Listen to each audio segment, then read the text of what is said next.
I get a lot of reports in my office about sexual harassment. Sexual harassment in our workplaces. Nataka kuambia Wakenya ya kwamba mrembo akiandikwa, our sister, our children, our daughters, akiandikwa kazi, usianze kumpangia, unaanza kumnyemelea, na akikukataa unamfuta kazi, unaanza kumharas. We must ensure there is a safe working environment for our young girls and even our young boys. That power dynamics is something that we'll be talking about. A manager should not be dating a junior in the same office because of those power dynamics. Soko ni kubwa Kenya hii, angalia kila mahali. Soko ni kubwa, wachana na wafanyikazi wanaofanya kazi na wewe. And we will not continue with this habit, and we will take measures to ensure there is no sexual harassment in our workplaces. Your Excellency, savings is critical.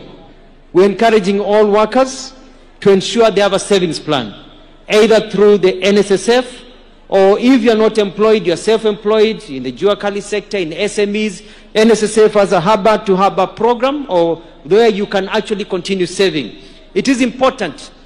Waswahili walisema ya kwamba ujana kama moshi ukienda haurudi. You are young today and vibrant. Hakuna kitu kibaya kama kuwa mzee ambaye hana pesa. You save today for tomorrow. And we're encouraging all workers, wherever you are, to engage and register for a savings program.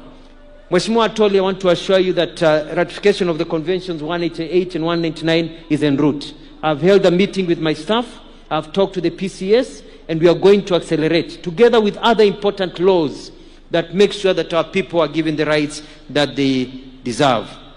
Your Excellency, social dialogue is important. I'll be calling a meeting very soon between COTU, FKE, and all other social partners to discuss on working modalities.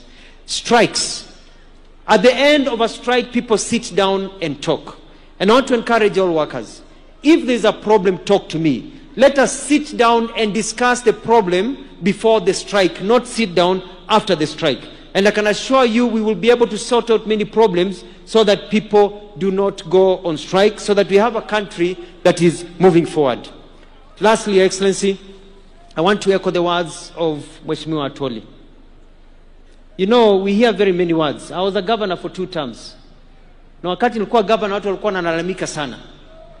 Unajua katika nchi yetu ya Kenya, kila mtu anajua kwamba ukiangalia shamba na unataka kulima, hilo shamba lazima upalilie, uchimbe kwanza,